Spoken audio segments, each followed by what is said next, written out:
Alors, je bénis Dieu qui a permis que je puisse me tenir ici devant vous encore une nouvelle fois. Je pense que j'étais ici 2 ou 3 semaines encore et j'étais vraiment convalescent. Mais aujourd'hui, par la grâce de Dieu, tout va bien et je bénis Dieu pour cela. Alors, j'aimerais que tu partages la joie du Seigneur à ton voisin. Tu peux m'aider à saluer ton voisin. Et en second lieu, je dis merci à notre papa qui n'est pas là, le père de la maison, qui est en déplacement pour se reposer aussi pour la mission.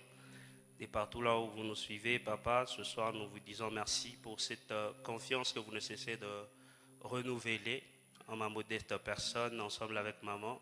Je vous suis sincèrement reconnaissant pour tout ce que vous êtes pour moi et ma vie. Alors j'ai béni les administrateurs pour avoir validé le choix de ce soir. J'ai béni le collège de prédicateurs. J'aime toujours leur dire, ils savent la pression que ça représente quand on te dit que tu vas travailler tel jour. Alors ce sont des braves hommes, je leur dis merci pour tout ce qu'ils sont, mes frères d'armes. J'ai dit merci également à tous les bergers, tous les ouvriers de la maison. Que Dieu vous bénisse pour le travail que vous ne cessez d'abattre pour le Seigneur. Alors, j'ai dit aussi merci à toi qui es là. Voilà. Permettez-moi, je constate que ça ne fonctionne pas, que je prenne mon téléphone. Voilà, je disais que j'ai béni Dieu pour toi aussi qui es là. Alors, sans plus tarder, nous allons commencer avec le message d'aujourd'hui. Comme nous le savons que ce mois, nous échangeons sur un thème, la place de la maturité spirituelle dans les épreuves. La place de la maturité spirituelle dans les épreuves. Est-ce que tu peux m'aider à répéter ce thème à ton voisin, la place de la maturité spirituelle dans les épreuves? J'avais oublié, j'ai salué aussi les internautes, vous qui êtes fidèles, qui suivez notre page et nos cultes, que Dieu vous bénisse. Et ce soir, nous prions que Dieu puisse vous rencontrer aussi, même en ligne. Alors nous allons lire Matthieu 6, 13. Matthieu 6, 13. Nous sommes debout pour honorer la parole de Dieu, s'il vous plaît. Matthieu 6, 13, la Bible déclare. Ne nous induis pas en tentation, mais délivre-nous du malin, car c'est à toi qu'appartiennent dans tout le siècle le règne, la puissance et la gloire. Amen. On peut se rasseoir. La Bible dit, ne nous induis pas en tentation, mais délivre-nous du malin, car c'est à toi qu'appartiennent dans tous les siècles le règne, la puissance et la gloire. C'est un verset quand même populaire que tout le monde connaît. Depuis qu'on était à l'école primaire, on nous a fait réciter cette prière de notre Père. C'est vers la fin qu'il y a ce passage. Mais quand vous lisez dans la Nouvelle Bible Second, c'est d'ailleurs cette version qui m'a permis à capter la pensée de ce soir. La Nouvelle Bible Second dit, ne nous fais pas entrer dans l'épreuve, mais délivre-nous du mauvais.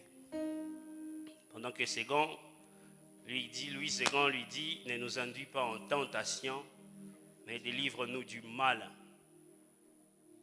Alors, pourquoi est-ce qu'il parle où Jésus-Christ, parce qu'il était avec les disciples lui demandent, il lui dit, apprends-nous à prier comme Jean a appris à ses disciples.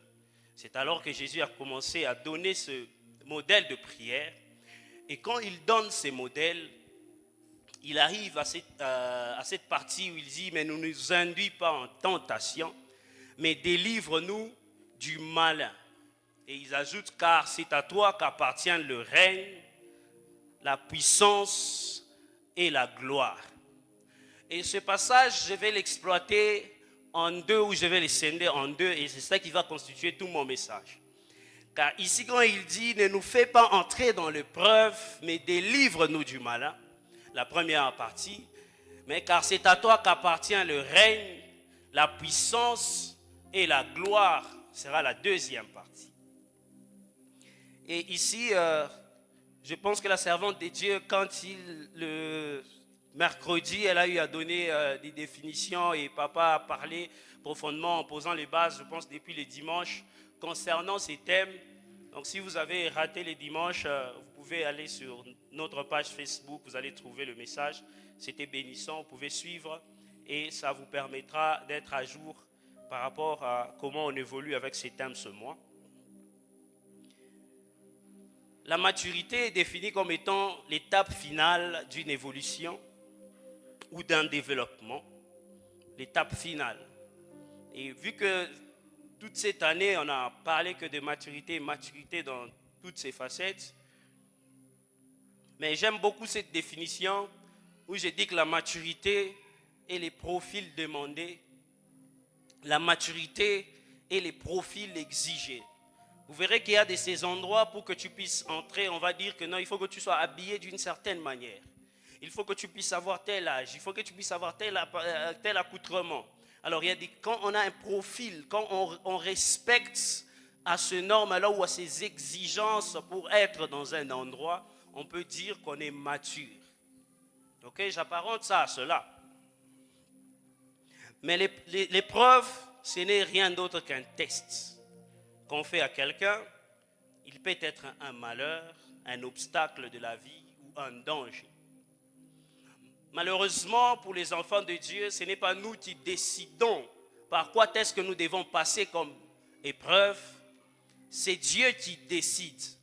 Et les dimanches, papa nous a dit, concernant les épreuves, c'est que quand Dieu le fait, c'est parce qu'il poursuit un but derrière. Dieu, quand il amène les épreuves dans notre vie, il ne vient pas ou il n'apporte pas ces épreuves parce qu'il nous déteste. Il ne vient pas nous éprouver parce qu'il est contre nous. Moi, en d'autres termes, je peux dire quand les épreuves viennent, c'est parce que Dieu veut vérifier quelque chose. Vous vous rappellerez que lorsque Pierre est en train de dire que voilà, il profère son amour devant tout le monde, et même quand tous t'abandonneront, moi je ne peux pas t'abandonner. Il le disait dans la chair. Et quand Jésus-Christ l'a regardé, il dit en vérité, je te le dis, que le coq ne pleurera pas 3 fois, tu m'auras déjà renié. Et Dieu voulait faire passer Pierre par un test. Que l'amour que tu étais en train de déclarer devant les hommes, est-ce que réellement tu m'aimais? Voilà pourquoi est-ce que quand il est revenu, avant de confier la responsabilité de l'église à l'apôtre Pierre, il lui a dit, Pierre, m'aimes-tu? Il dit, oui Seigneur, je l'aime. Il répond encore la question, il repose la question pour la deuxième fois. Et la troisième fois, il a commencé à remettre sa réponse en question. Pour dire que quand les épreuves viennent, c'est parce que Dieu veut tester quelque chose. Malheureusement, il y a des personnes qui n'ont pas pu satisfaire à certaines épreuves et ils se sont retrouvés dans une vie routinière. Alors, avant d'aller loin avec mon message, je vais parler d'une histoire qui m'est arrivée. Alors, on est en 2021, je ne sais pas, 2020 ou 2021, je ne sais pas, peut-être je me trompe, mais quand même, il y a des années passées. En ces années-là, j'avais des programmes d'évangélisation personnelle que j'ai tenus à l'université quelque part, dans la ville. Et j'y allais fréquemment. Et pendant ces temps-là, j'ai quand même créé des connaissances avec certaines personnes. Et quand je crée ces connaissances avec certaines personnes, il y a une personne, un jour, je reçois l'appel. La personne me dit, homme de Dieu, tu es où? Je dis, non, je suis au travail et puis la personne me dit non, il y a une personne qui te cherche, vraiment, il veut te parler et tout ça. Alors, quand j'ai dit ok, tu peux lui passer mon numéro, je vais parler avec la personne. Et la personne m'a appelé après, oh non, je vous cherche, je vais vous voir et tout ça. J'ai dit ok, d'accord, comme ça vous me donnez l'adresse de la maison, je vais passer, comme ça on aura le temps de parler. Et je suis passé à la maison, j'ai vu la personne. Et quand on est arrivé, la personne m'a raconté une histoire qui m'a laissé réfléchir jusqu'à aujourd'hui. Je n'oublie pas cette histoire. Et la personne me dit qu'à une époque de ma vie, j'ai vécu dans une relation normale avec un jeune garçon. Et après, j'ai dû rompre cette relation-là, où le garçon a rompu. Et selon elle, il l'a fait de manière pas propre. Je ne sais pas comment ça s'est passé exactement, mais elle m'expliquait l'histoire. Et puis elle dira par après que depuis ce jour-là que l'on s'est séparés, j'ai eu le dégoût de sortir avec un garçon qui avait son âge. Et j'ai pris la décision de commencer à sortir qu'avec des papas, des hommes mariés. Parce que je me disais que les garçons qui ont son âge, ce sont des aventuriers. Alors j'écoutais toujours son histoire, elle m'a expliqué, puis elle m'a dit non, voilà, jusqu'à ce que le pire arrive. Je suis tombé enceinte et je ne sais pas comment est-ce qu'elle s'est débrouillée, mais elle m'a dit je me suis débrouillée pour cacher cette grossesse parce que le monsieur il refusait, il dit je suis marié, je ne vais pas prendre la responsabilité. Elle a dû cacher ça pendant 6 mois. 6 mois. Les mamans savent à quoi ressemble une grossesse de 6 mois. Alors, elle a commencé à prendre, je ne sais pas à quel mois, à partir de quel mois, elle a dit je commence à prendre des médicaments pour avorter. Et puis nous en prenait de trop. Et un jour, j'ai dû avorter. Et après, j'ai vu que le fœtus, il bougeait encore quand il est sorti. Mais j'ai pris mon habit, je l'ai étouffé, je l'ai étranglé. Il est mort. Et quand il est mort, je suis rentré avec à la maison, parce que ça s'est passé loin de la maison. Il n'y avait personne. Moi-même, je sais où j'ai enterré le petit fœtus. Et puis elle m'a dit que depuis ce jour-là, je vois cet enfant venir dans mes visions. Cet enfant vient constamment. Ça me dérange. Voilà pourquoi je vous ai appelé. Alors je commençais à m'entretenir avec elle. Je l'ai exhorté avec la parole de Dieu. Et puis on a commencé à prier. Alors j'ai dit, indique-moi où tu avais enterrer ces fœtus ou cet enfant. Elle m'a indiqué, je suis allé avec elle là-bas, on a prié, on a prié, on a prié, on a prié, et le Seigneur l'a fait grâce, elle ne voyait plus ces visions-là. Et après quelques mois, j'apprends que la personne est rentrée encore dans la même vie. Pourquoi est-ce que je raconte cette histoire? Vous verrez qu'il y a des personnes qui confondent l'épreuve et la punition. La personne a besoin de Dieu parce qu'il y a cet enfant qui est dérangé dans les visions. Mais cette personne n'a pas besoin de Dieu pour son âme. Parce que si Dieu veut effacer le péché d'une personne, il peut le faire en un claquement de doigts. Parce que c'est comme ça qu'il a dit dans sa parole, si tu reconnais et tu confesses, je te pardonnerai. Mais après que Dieu nous ait accordé son pardon, quelle est notre attitude? Quelle est notre nouvelle vie? Et malheureusement, il y a des gens qui sont dans l'église, ils se disent que non, je suis éprouvé par Dieu. Or, d'autres ne sont pas éprouvés par Dieu, ils sont sous la punition de Dieu. Parce que quand l'épreuve vient, il vient pour tester quelque chose. L'onction peut descendre sur toi, les gens disent que non, voilà, tu prêches bien, tu prophétises bien, il y a ceci, il y a cela. Pendant que tout le monde t'acclame pour les bonnes choses que tu fais dans le Seigneur, Dieu lui te regarde parce qu'à un moment précis, il viendra tester si réellement tu l'aimes ou tu ne l'aimes pas. Vous verrez, je vais vous dire qu'il y a beaucoup de gens, la plupart en tout cas, avec peu d'expérience, qui sont appelés au ministère, même si vous avez l'argent chez vous. Dieu viendra t'éprouver de sa manière pour savoir ou tester si réellement tu l'aimes. Et quand tu échoues seulement à ces tests, vous allez voir qu'il y a beaucoup de choses qui commencent à arriver. Puisque Dieu ne se répand pas de ses dons, tu peux continuer à faire ce que tu as toujours l'habitude de faire. Tu peux prophétiser, tu peux prêcher, l'onction est avec toi, mais seulement que Dieu va te payer en monnaie de singe. Pourquoi? Parce que tu as gardé les dons, mais tu as perdu le caractère. Dieu a besoin du caractère.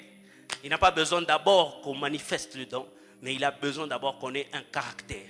Voilà pourquoi la loi existe. La loi, c'est pour forger le caractère. Et l'esprit vient nous donner le don de l'esprit. Alors, si le don descend en nous et que le caractère, il n'est pas traité, ce n'est pas le don de l'esprit qui va changer une personne qui est impolie à un homme poli. Mais le don de l'esprit, c'est un don que Dieu donne. Il donne gratuitement à quiconque a la foi. Mais le caractère, c'est autre chose. Pour qu'un don puisse vieillir, pour qu'un don puisse résister et perdurer dans le temps, il faudrait que ton caractère puisse être modèle pour que ce don soit préservé. Voilà pourquoi est-ce que la Bible dit que la loi nous servait de pédagogue pour nous amener à Christ. Parce que la loi jusqu'aujourd'hui est un pédagogue. Ça nous apprend quelle manière de vivre, quoi faire et quoi ne pas faire. Et il va plus loin, il dit que cette même loi de Christ est inscrite dans sur notre cœur ou dans notre cœur. Et cette loi qui est écrite dans notre cœur, vous verrez que c'est là qu'il y a parfois même des discussions. Les gens disent que non, voilà, est-ce que dans la Bible ne dit pas que prendre la bière c'est mauvais, la Bible ne dit pas que fumer, d'ailleurs ce n'est pas écrit, c'est pas dans la Bible. Mais une personne en qui Dieu a déjà écrit sa loi dans son cœur, on n'a pas besoin qu'on lui dise que ça c'est mauvais, ça c'est bien. Parce que quand tu te rencontres ou tu te retrouves face à un mal, l'esprit en toi va réagir directement. Il y a des formes d'alarme qui est dans le cœur de l'homme. Si tu es dans cette salle, tu n'as jamais expérimenté ça, désolé, je pourrais peut-être dire que tu n'as jamais fait cette rencontre avec le Seigneur. Si tu es réellement converti, tu as donné ta vie au Seigneur, tout enfant de Dieu, qui qu'il soit. Quand tu t'arrives devant le mal, devant le péché, avant que tu le commettes, tu vas voir qu'il y a une alarme qui va sonner dans ton cœur. Il va te dire que ne touche pas. La direction que tu prends, elle est mauvaise. Ce que tu es en train de dire n'est pas digne de toi. Et s'il n'y a pas cette forme d'alarme en toi, il y a un problème. C'est là que vous verrez des personnes commettre le mal sans remords. Il peut tuer, il ne se soucie pas. Il peut faire tout ce qu'il veut, il ne s'en soucie pas. Parce qu'on a déjà éteint la voix de l'esprit. Alors la maturité dans l'épreuve désigne la capacité d'une personne à faire face aux difficultés, aux souffrances et aux défis de la vie avec sagesse, stabilité et discernement. Cette capacité qu'on a à résister aux épreuves, cette capacité qu'on a à rester constant, malgré que c'est dur, malgré que c'est difficile, malgré que c'est insupportable, cette capacité de garder le sourire même quand on est meurtri au-dedans de nous, c'est ce qu'on appelle la maturité. Cette constance où on voit les autres qui ont notre âge en train de se marier samedi après samedi. Mais nous, on est là, on ne sait même pas si ça va arriver aujourd'hui ou demain. On n'a même pas d'indice. Cette capacité à rester fidèle à Dieu et à lui dire que malgré tout ce qui arrive, je te fais confiance. C'est ce qu'on appelle la maturité dans les épreuves.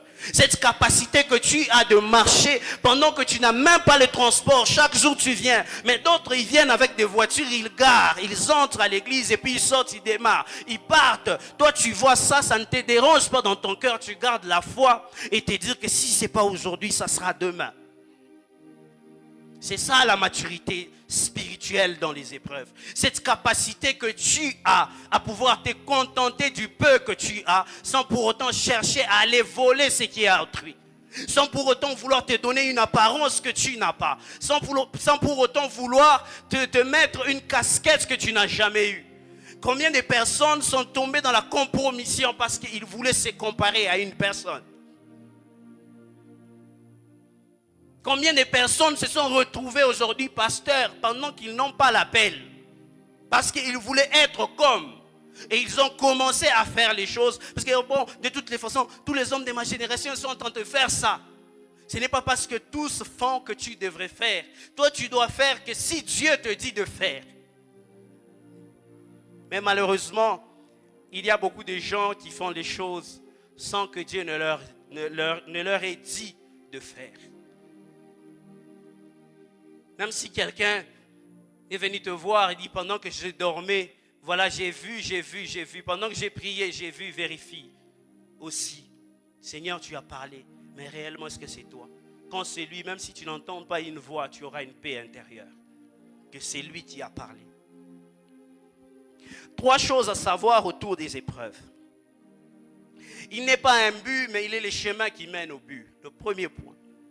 Les épreuves n'est pas l'objectif. Ce n'est pas que Dieu veut t'amener dans des problèmes, dans des difficultés. C'est un chemin par lequel tu dois passer afin d'être éprouvé pour une destination bien connue. Ça veut dire que ce n'est pas l'objectif, mais c'est le chemin que Dieu a choisi pour te faire passer par là pour la gloire qui t'attend demain. Matthieu 16, 23, il dit, mais Jésus s'est retourné et dit à Pierre, arrière de moi, Satan, tu mets en scandale, car tes pensées ne sont pas les pensées de Dieu, mais celles des hommes. Parce que lorsque Jésus-Christ commence à parler de la résurrection, Pierre il se lève pour créer objection en fait à cette pensée. Il dit que non, que cela ne puisse arriver. Et Dieu dit, arrière de moi, Satan. C'était la souffrance, mais c'était le chemin par lequel Christ devait passer pour le salut de l'humanité. Mais Pierre, n'ayant pas compris cela, il a pensé que si Christ devait passer par la croix, il a eu pitié de lui comme il connaissait son maître et tout ça. En lui, il voulait être humain. Mais Dieu lui dit que tu es animé par l'esprit du diable. Les épreuves, ce n'est pas le but, ce n'est pas l'objectif, mais c'est le chemin par lequel nous passons. Chacun de nous passe par ce chemin. Les épreuves, c'est l'instruction d'Élisée. 2 Rois 5, 11 dit, Naaman fut irrité, il s'en alla en disant, voici, je me disais, il sortira vers moi, il se présentera lui-même, il invoquera le nom de l'Éternel, son Dieu, il agitera sa main sur la place et il guérira les lèpres, ou les lépreux. Il est venu avec son planning vers Dieu. Il a dit, comme je viens là, certainement Dieu devrait faire, ou l'homme de Dieu devait passer par ici, il devait commencer comme ça. Et quand il arrive, il trouve que c'est le contraire de ce qu'il pensait, parce que Dieu voulait l'éprouver ou casser son orgueil. Mais il ne comprenait pas. Pour dire que l'épreuve, c'est aussi l'instruction d'Élisée. Pourquoi est-ce que j'ai dit que c'est l'instruction d'Élisée? Élisée a été en contact avec Dieu. Quand il te dit fais, il sait pourquoi il t'a dit de faire. Combien de personnes luttent avec leur pasteur, avec leur homme de Dieu? On t'a dit non, dans cette saison, je veux que tu fasses ça, tu fasses ça, que tu fasses ceci. Tu commences même à te poser, est-ce que réellement c'est Dieu? Parce que normalement, quand Dieu parle, la personne cherche des explications. Normalement, quand Dieu parle, nous savons nous tous, toi avec qui? Tu es seul qui sait ça. N'inclus pas tout le monde. C'est comme ça que beaucoup de gens passent à côté de leur destinée. Pourquoi? Parce qu'il va dire, nous connaissons nous tous comment ça se passe. Mais voilà ce qu'il dit là, moi je ne trouve pas de logique à l'intérieur. Les choses de l'esprit, il n'y a pas de logique à l'intérieur. Il n'y a que des lois spirituelles qui savent guider les choses de l'esprit. Parce que même la Bible dit que les choses spirituelles, c'est spirituellement qu'on en juge. Mais malheureusement, nous sommes dans une génération où vous verrez que l'église, tout le monde a son mot à dire. Mais quand il y a un problème au parquet, au barreau, on appelle les avocats. Venez, nous devons réfléchir. Voilà, il y a telle personne qui a commis un délit. Comment on doit faire pour le condamner? On appelle les avocats, ils s'asseyent, les juges, ils discutent sur ce qu'ils doivent faire. Quand il y a une maladie, épidémie, pandémie, les médecins vont se réunir. Ils commencent à discuter sur comment éradiquer la pandémie ou l'épidémie. Ce n'est que dans les affaires de l'église où vous allez voir une personne qui n'est jamais allée à l'église. Quand il y a un problème à l'église, il allume sa caméra sur Facebook. Oh non, nous ne voyons pas clair. Voyez ce que le pasteur l'a fait. Oh non, il y a comme ça. Quand vous suivez de près cette personne, ne prie même pas. Pire encore, n'est même pas chrétien. Ne connaît rien de la Bible, mais qui peut se donner le luxe de critiquer tout ce qui se passe dans l'église. Quand Dieu veut faire les choses, il les fait à sa manière, il ne les fait pas à la manière des hommes. L'épreuve, c'est l'instruction d'Élisée. L'épreuve, c'est la table de Nabuchodonosor. Daniel 1,5 dit, Daniel résolut de ne pas se souiller par les mets du roi et par le vin que le roi buvait, il pria les chefs des eunuques de ne pas l'obliger à s'essuyer. Il y a une table, il y a une opportunité qui s'ouvre, apparemment belle, apparemment attrayante. Mais Dieu te dit, n'y va pas, ne touche pas. Ça peut être l'épreuve de Dieu. Ces boulots, tout le monde te dit, non, allez dans cette entreprise, tu auras des bénéfices, tu auras des avantages, tu auras ceci. Mais si toi, Dieu te dit, n'y va pas, ça veut dire qu'il sait pourquoi il t'a dit de ne pas y aller. L'épreuve de Dieu, quand ça arrive, parfois ça choque notre raison. On veut chercher à tout prix à vouloir expliquer, mais pourquoi est-ce que Dieu peut m'interdire? Pourquoi est-ce que Dieu ne voudra pas? Ce n'est qu'après qu'on ait emprunté le chemin, qu'on ait rencontré malheur, qu'on se rappelle de ce que Dieu avait dit. Au lieu d'aller tout droit défoncer, tout droit vers un accident, c'est mieux d'écouter Dieu en amont pour savoir comment se tenir devant les épreuves. Et vous verrez que cette table du roi cachait trois réalités.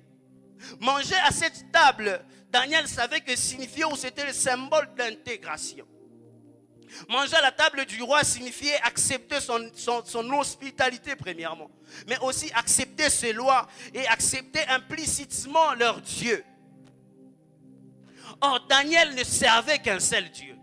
Il savait que si, parce qu'apparemment, il n'y a rien de mal que je puisse arriver, qu'on puisse me servir une table bien présentée. Il y a tous les mets que je voudrais, qui ne voudraient pas. Peut-être si c'était moi, j'allais demander qu'ils ajoutent même les piments. Je ne sais pas. Mais Daniel, spirituellement averti, il savait que cette table était un danger pour sa spiritualité et sa communion avec Dieu. Deux, cette table cachait la réalité, ça pouvait être des aliments impurs, parce que pour tous les juifs purs, vous devez savoir qu'ils ne mangeaient pas n'importe quoi. C'est la loi mosaïque refusait ce que l'on puisse manger une viande dans laquelle le sang a été étouffé à l'intérieur, ou des viandes sacrifiées aux idoles. Par exemple, sur cette table où il y avait des animaux impurs que les juifs ne mangeaient pas. Peut-être sur cette table, il y avait ces animaux-là qui étaient servis, auxquels un juif pur ne pouvait pas toucher à ces aliments-là. Ça pouvait être aussi un risque spirituel. Participer à ce repas pouvait signifier perdre son identité en Christ ou en Dieu. Alors, étant averti de toutes ces choses, Daniel s'est résolu de ne pas manger à cette table parce qu'il savait qu'il y avait un danger qui le guettait. Les gens du monde disent que tout ce qui brille n'est pas de l'or. Ne vous laissez pas attirer par tout ce qui brille. Éprouvez les hommes, même ceux qui sont autour de vous. Vous voulez faire une coopération avec quelqu'un, vous voulez faire un business avec quelqu'un, vous voulez faire tout ce que vous voudrez, mais essayez, commencez toujours par éprouver ces personnes qui sont autour de vous. Vous verrez que par la suite, les personnes qui ont affiché ce sourire peuvent se révéler être des personnes méchantes à l'intérieur d'elles. Cette opportunité qui paraissait au début prometteuse, mais après arrive à vous amener vers la perdition. Car la Bible même est claire. Le chemin de la perdition est large et plusieurs empruntent ce chemin-là. Et ce soir, je prie que ça ne puisse pas être ton cas. Je disais que ce soir, je prie que ça ne puisse pas être ton cas.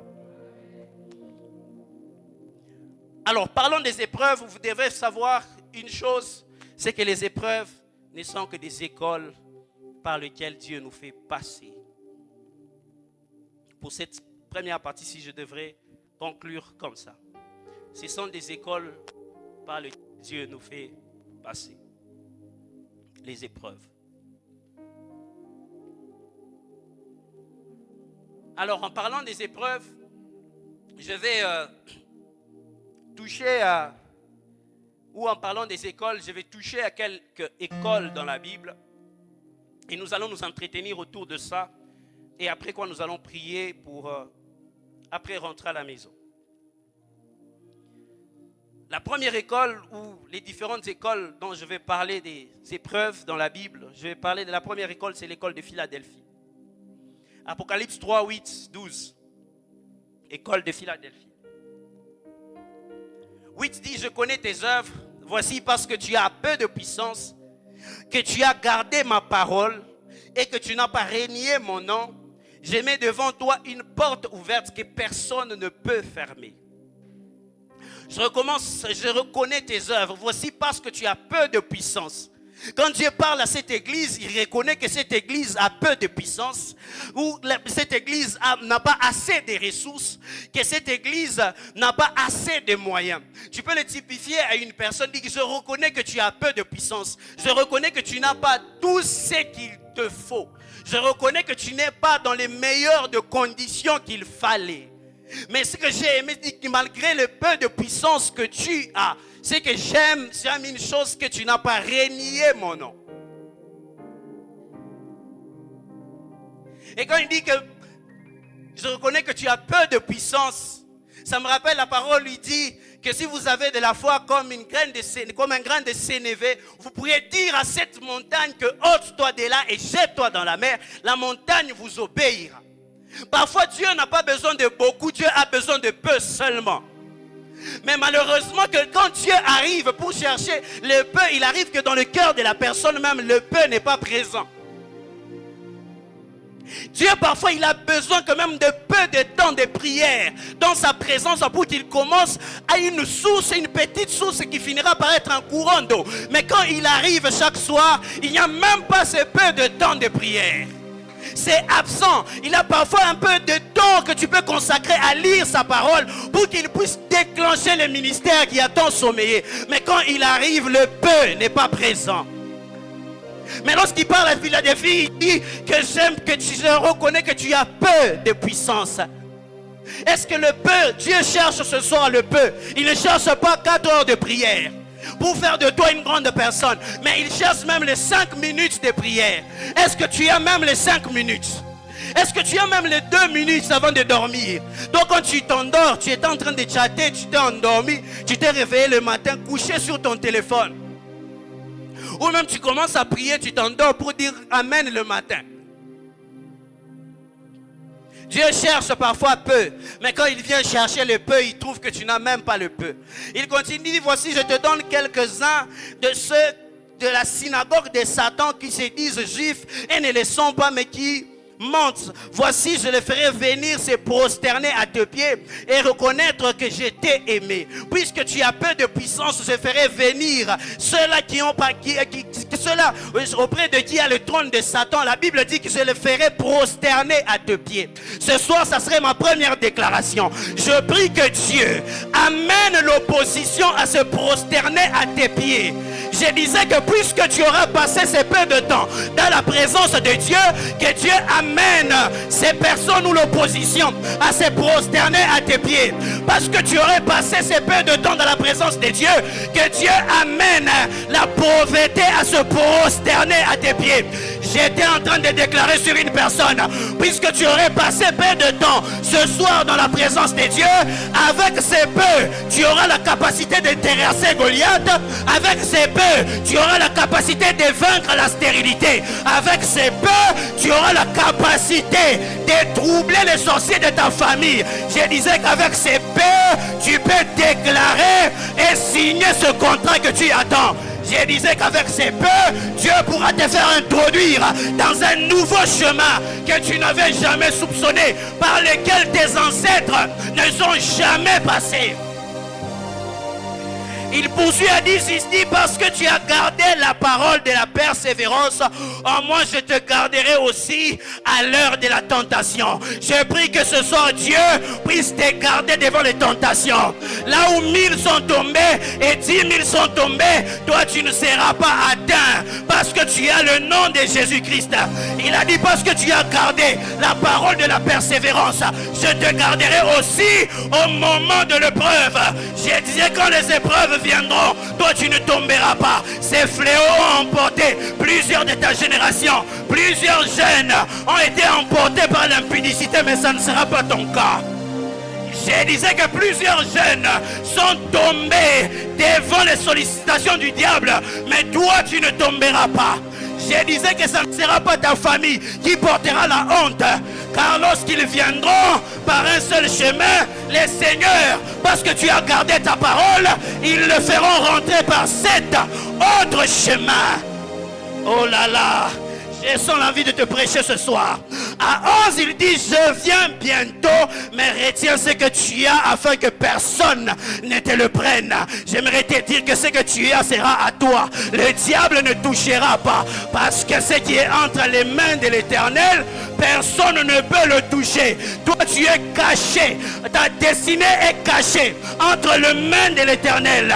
Même s'ils envoyaient le zoo, même s'ils envoyaient le feu, tu ne seras pas atteint parce que tu appartiens à Dieu. Toi et ta génération, toi et ta famille, toi et ton travail, vous êtes entre les mains de l'Éternel. Quelqu'un peut dire après moi, à l'école de Philadelphie. À l'école de Philadelphie 12, il dit, ce qui te vaincra, je ferai de lui une colonne dans les temples de mon Dieu. Il ne sortira plus. J'écrirai sur lui le nom de mon Dieu. Je prie ce soir que Dieu écrive le nom. Il écrive son nom sur toi. Lorsqu'ils viendront te voir, ils trouveront les marques de Christ. Parce que l'apôtre Paul dit ceci, que personne désormais ne me fasse de la peine, car je porte sur moi les marques de Jésus-Christ.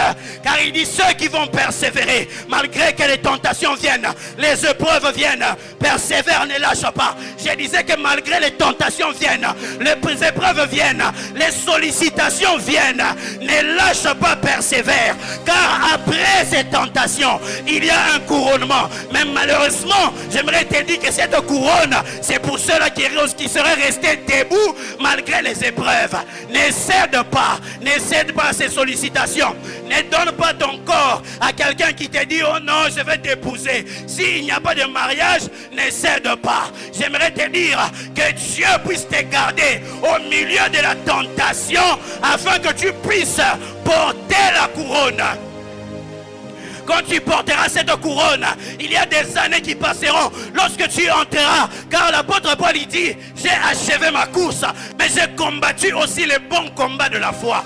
Je prie le Seigneur, je demande à Dieu qu'à ta vieillesse, au moment de mourir, que tu puisses regarder dans le musée de ton histoire, que ce trophée, je l'ai remporté parce que je n'ai pas cédé à l'impudicité. Que ce trophée, je l'ai remporté parce que je n'ai pas cédé à la manipulation. Que ce trophée que vous voyez, mes enfants, je l'ai remporté parce que je ne suis pas tombé dans la compromission. Que ce trophée, je l'ai remporté parce que j'ai été honnête avec de l'argent. Sur la terre des hommes, tu passeras, mais ton histoire restera parce que tu aurais marché avec Dieu. Je prophétise sur toi qu'après toi, ton nom soit cité en référence des hommes qui auraient marché avec Dieu et impacté leur génération. Je refuse la maladie qui traîne les jeunes serviteurs. S'ils sont tombés, j'ai prié pour eux qui se relèvent. Mais moi, je ne laisserai pas, je ne céderai pas à cause de la présence de Dieu. Je prie que la présence de Dieu puisse t'amener dans d'autres dimensions. S'il y a des gens qui chantent, mais puisque la présence de Dieu est sur toi, que tu chantes différemment. Les gens ont compté de l'argent, il n'y a pas de problème.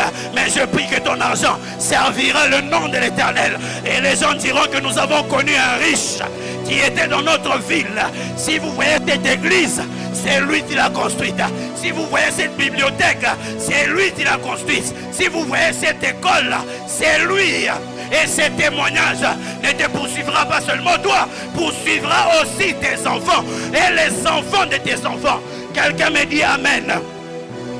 À l'école de Joseph, ce qui se passe, c'est qu'on ne cède pas à la compromission, même si on est trahi.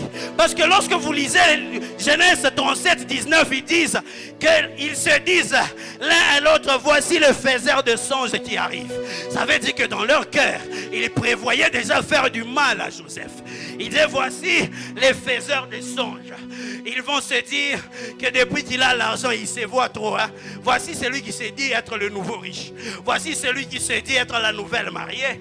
Ils vont comploter. Mais ce qu'ils ignorent, c'est qu'en complotant et en te faisant tomber dans cette épreuve, Dieu, qu'est-ce qu'il a dit, Joseph? Vous avez prévu de me faire du mal, mais le Seigneur l'a changé en bien. même si c'est un mal que vous vous êtes concerté pour que vous puissiez me le faire, il n'y a pas de problème. Vous pouvez même m'envoyer sur les lits d'hôpital. Mais le Seigneur va se saisir de cette opportunité pour inscrire son nom dans ce qui arrive. Parce qu'il dit ceci, que cette maladie a été arrivée à cette femme pour que la gloire de Dieu puisse exploser. Je dirais que Dieu passera par des souffrances pour faire éclater sa gloire. On dira que c'est le même qu'on voyait avec des chaussures trouées, mais aujourd'hui, je disais qu'il y aura un après aujourd'hui. Si aujourd'hui tu n'as pas, ce n'est pas grave. Demain tu y auras, parce que tu serais entre les mains de l'Éternel. À l'école d'Élie, dans 2 Rois 2:10, il dit, Élie dit, tu demandes une chose difficile. Est-ce que tu peux dire après moi une chose difficile? Tu demandes après moi, tu demandes une chose difficile. Mais si tu me vois, pendant que je serai enlevé d'avec toi, cela t'arrivera ainsi, et sinon cela n'arrivera pas. Élie, il pose une condition. Il dit à Élisée que pour comme épreuve, tu veux recevoir la double portion, c'est que je veux bien que tu puisses l'avoir, mais c'est une chose difficile. J'aimerais dire à une personne que parfois ça peut être difficile, mais ça ne peut pas être impossible. N'aie jamais peur dans la présence de Dieu de demander les choses difficiles. Peut-être dans cet âge que tu as, avec les réalités qui sont autour de toi, c'est difficile de dire à Dieu, fais de moi un milliardaire. Mais ça ne les gêne pas quand même que tu puisses lui demander. Ça peut être difficile, mais pas impossible. Voilà pourquoi je lève ma main ce soir à quiconque était habitué à demander les choses accessibles selon ses moyens. J'aimerais que tu fasses un pas. Je disais que j'aimerais que tu fasses un pas. Je disais que j'aimerais que tu fasses un pas. J'aimerais que tu fasses un pas. Dans le jour passé, j'ai même mis sur mon statut que j'ai pleuré pour des choses ordinaires, mais Dieu m'a consolé avec des choses extraordinaires. Je prie que Dieu puisse venir te consoler avec des choses extraordinaires. Seigneur, j'avais demandé une voiture, d'où me viennent ces 5 autres? J'avais demandé qu'un enfant, d'où me viennent ces 6 autres? J'avais demandé qu'un emploi, comment est-ce que j'en ai 4?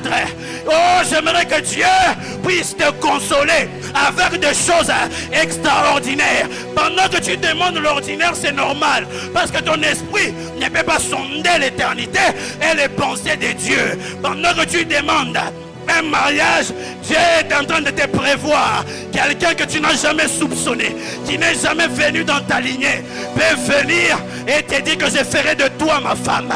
Oh, j'aimerais te dire que c'est possible si tu essayes de demander des choses difficiles. Ne sois pas limité à demander des choses faciles, les choses que les hommes peuvent faire. Commence à demander les choses difficiles que ton oncle ne peut pas faire, que ton père ne peut pas faire. Alors de telle sorte que lorsque ça va s'accomplir, que les gens puissent dire que ça, c'est le doigt de Dieu. À l'école d'Élie, vous verrez qu'elle dit, tu dois me voir monter. Et quand tu me verras monter, c'est à cela que ça sera possible. Là, vous êtes dans la loi. La loi vient compliquer les choses et la loi rend parfois dures les choses. Mais j'aime le langage de la grâce. Quand la grâce vient, elle vient et voit les apôtres. Les apôtres ont aussi vu Christ monter. Mais la Bible dit qu'étant monté, il a fait des dons aux hommes. Il monte et il fait des dons. Il n'avait pas qu'il y ait des tourbillons qui devaient les empêcher à voir le prophète en train de monter. De la même manière que l'Élysée a eu le double, j'ai pris que tu puisses avoir le double. Oh, quelqu'un ne m'a pas compris. Je disais que nous sommes la génération du double. La double portion. C'est que nos pères ont fait. Nous, on le fera x2. Oh, j'étais en train de le déclarer même sur un parent. Que ce que vous avez fait jusqu'ici, vos enfants le feront x2. Et quand ils le feront x2, ça sera une version améliorée. Et quand c'est la version améliorée, ça veut dire qu'on a retiré les erreurs, on a retiré les imperfections. Je dirais que dans l'histoire du mariage de votre famille, à ton niveau, Dieu va retirer les erreurs, va retirer les imperfections. Et telle sorte que ce que toi tu auras sera une autre version que ceux de ta ligne n'ont jamais eu. Cette histoire commencera avec toi. Si tu es d'accord avec moi, dis Amen.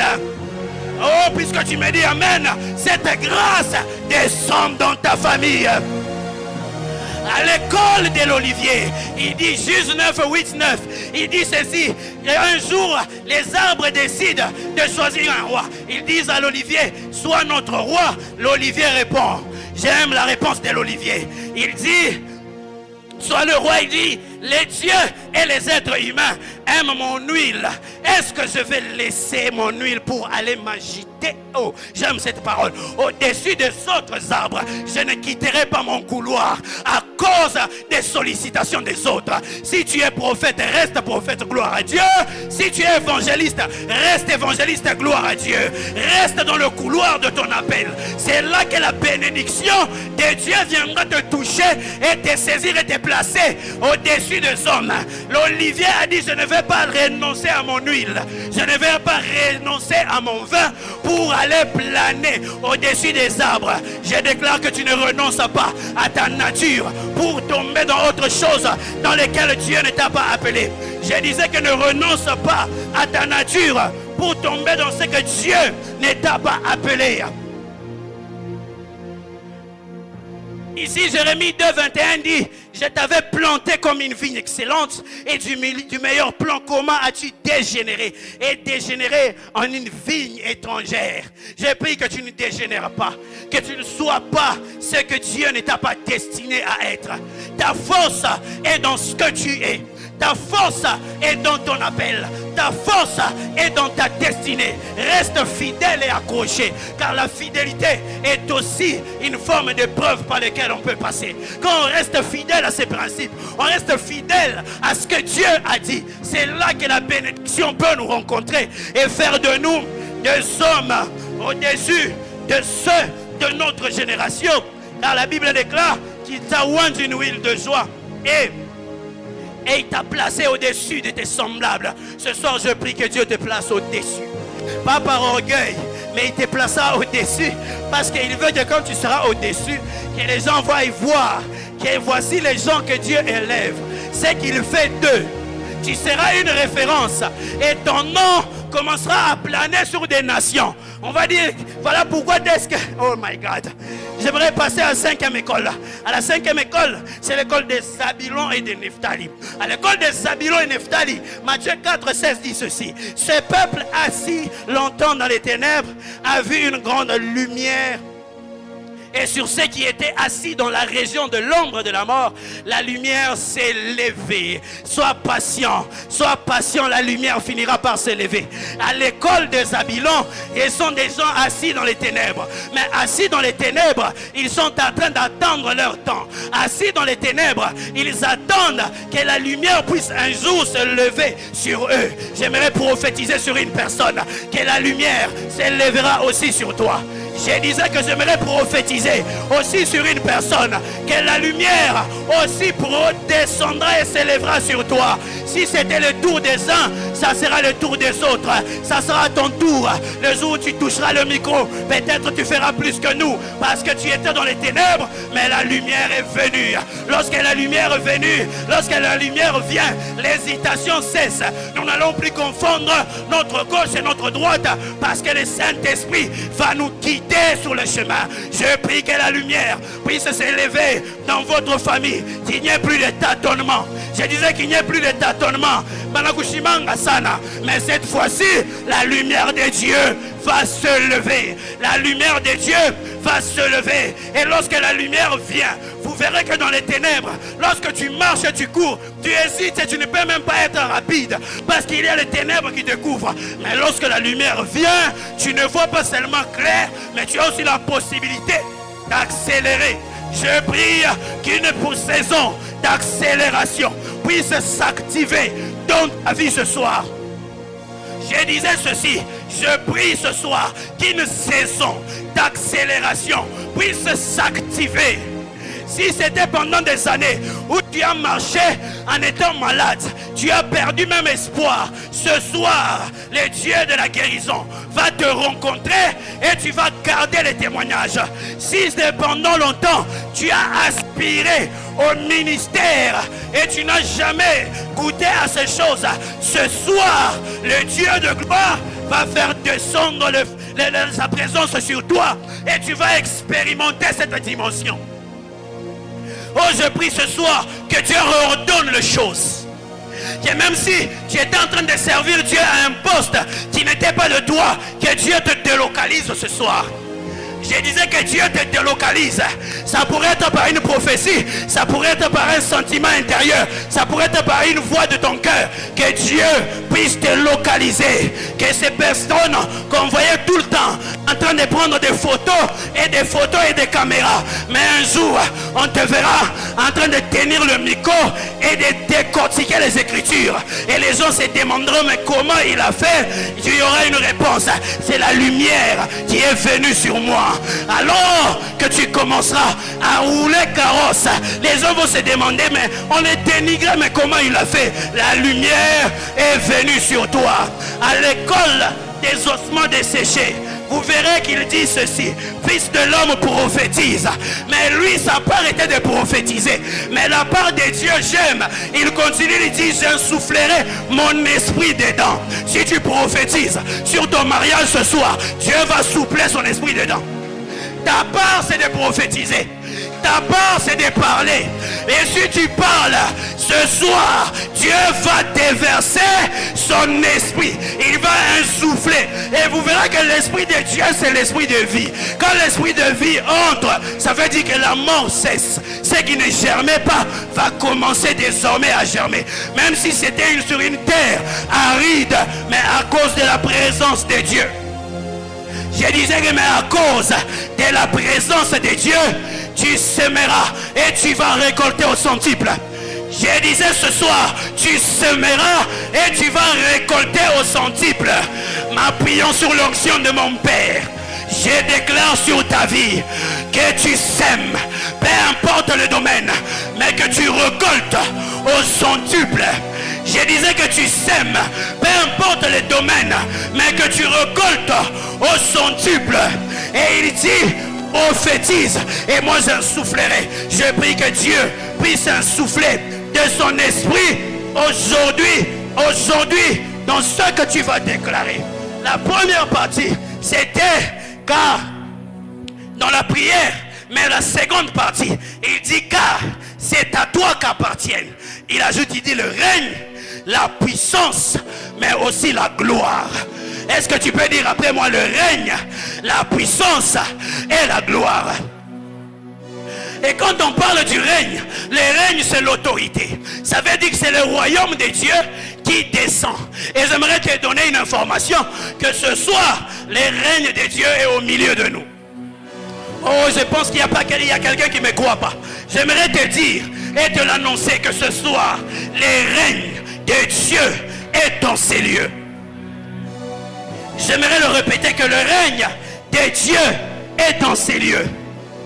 Lorsqu'il dit il dit qu'à toi qu'appartient le règne, ça veut dire que son autorité est avec nous. Son autorité est parmi nous. Voilà pourquoi il dit que tout lieu où s'assemblent deux ou trois à mon nom, je suis au milieu d'eux. C'est le règne de Dieu qui descend pour venir répondre à l'appel que les enfants de Dieu ont lancé à leur Dieu. Et lorsqu'il descend, ce n'est pas pour te laisser dans la même situation qu'il t'a trouvé. Parce que notre Dieu n'est pas irresponsable.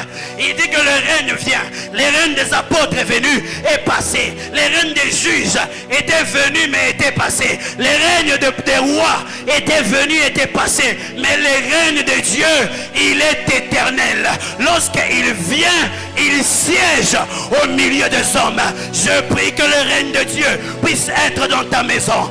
Je disais que je prie que le règne de Dieu puisse être dans ta maison. Même si il y avait de mauvais démons, il y avait de mauvais esprits qui rongeaient ce quartier, mais puisque tu es là, rien ne se passera.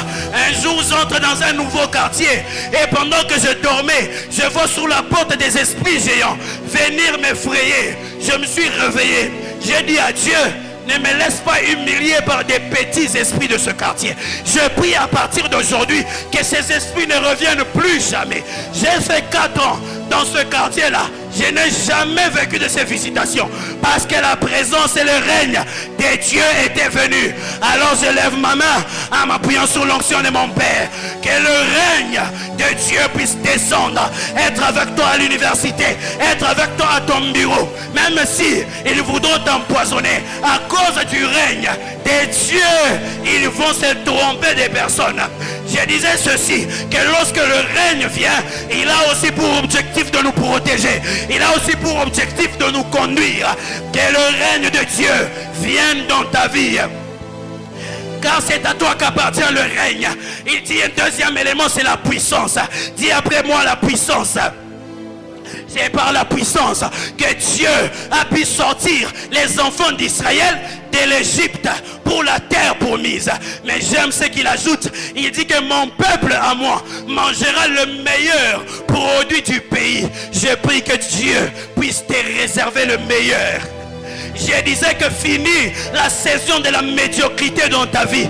Tu vaux plus que ce que tu as. Ce soir, je suis venu t'ouvrir les yeux pour que tu comprennes ta valeur dans les seigneurs. J'ai dit fini la saison de la médiocrité dans ta vie. Car il dit ceci, que mon peuple va manger le meilleur. Par la puissance de Dieu, il les a conduits même au désert. Même au désert, il sera avec toi. Même au désert, il t'accompagnera. La puissance de Dieu, lorsqu'elle est descendue sur Paul, celui qui était un persécuteur, la grâce de Dieu, la puissance de Dieu l'a transformé en un homme utile pour le royaume. Je prie ce soir par la puissance de Dieu que Dieu te transforme. Je disais que Dieu te transforme, que tu sois le prochain Billy Graham de cette génération, le prochain Heidi Niabala de cette génération, le prochain Renard Bonke de cette génération, le prochain de tous ceux-là qui sont allés dans la gloire. Que Dieu puisse le susciter dans cette génération par sa puissance, car la puissance de Dieu est entrée dans le tombeau, a trouvé un homme mort et l'a sorti de là. Je prie que la puissance de Dieu entre dans le tombeau où on avait enterré ta vie et ils ont dit oui, nous l'avons enterré, mais à cause de la puissance de Dieu, mais à cause de la puissance de Dieu, même si toi tu étais à genoux, tu n'arrivais plus à te tenir debout, ils t'ont maintenu. Tu as essayé de te lever, tu n'arrives pas. Tu as essayé de te relever, ils te maintiennent dans ce péché, ils te maintiennent dans cette difficulté, ils te maintiennent dans cette emprise. Je prie et je lève ma main ce soir par la puissance de Dieu et l'esprit de la résurrection, que Dieu puisse te sortir des chaînes du diable. Je disais que Dieu te sorte du chaîne du diable. Parfois tu penses que c'est normal. Or le diable t'a déjà maintenu dans une forme de servitude pendant que tu penses que c'est naturel. Or c'est le diable qui est en train de te distraire. Aujourd'hui par la puissance de Dieu, que tu puisses recevoir ta délivrance au nom puissant de Jésus-Christ. Cette vie que tu avais des péchés à répétition va s'arrêter dans le nom de Jésus. Je prie que l'esprit de femme, de mari de nuit puisse s'arrêter ce soir au nom de Jésus. Je prie aujourd'hui que l'esprit de pauvreté puisse s'arrêter au nom de Jésus. Le règne, la puissance et la gloire. Dis après moi gloire. Dis à ton voisin gloire. Lorsque la gloire descend, vous verrez que dans le temple de Salomon, lorsqu'il a fini de construire, la gloire de Dieu est descendue. Et lorsque la gloire de Dieu est descendue, j'aime une chose, que le service a cessé, parce qu'ils ne pouvaient plus se tenir sur leurs pieds à cause de la présence de Dieu. Bien-aimé, j'aimerais te dire que la présence de Dieu est plus que l'or, est plus que l'argent, est plus que tout ce qu'un homme peut avoir sur cette terre. Désire la présence de Dieu plus que tout. Ne marche pas seul. Ne te réveille pas le matin et aller au boulot sans la présence de Dieu. Ne te réveille pas le matin et sortir de ta maison sans la présence de Dieu. J'aime la question qu'on avait posée à Katenir Kuhlman. On dit combien de temps tu passes dans la présence de Dieu. Elle a dit je ne sais pas, parce que depuis que j'étais entré, je ne suis jamais sorti. Je prie que tu entres ce soir dans la présence de Dieu et que tu n'en sortes jamais. J'ai dit que tu entres dans la présence de Dieu et tu n'en sortes jamais. À cause de la gloire du Seigneur qui est descendu. Nous avons vu un homme qui est mort à la croix, qui a donné sa vie. Mais après, nous avons vu la gloire de Dieu est descendue dans la chambre haute. Et ils ont expérimenté un Dieu vivant. J'aimerais t'annoncer que Dieu est en ces lieux.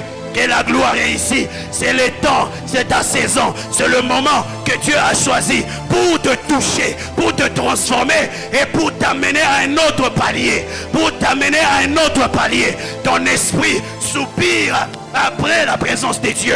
Quand tu sens un manque, quand tu sens une frustration dans ta vie, c'est un signal que tu as besoin de Dieu en toi pour que tu puisses te sentir bien. Voilà pourquoi quand les gens se mettent à prier, même s'ils ont des angoisses, tout de suite ils se sentent bien. Je prie que la gloire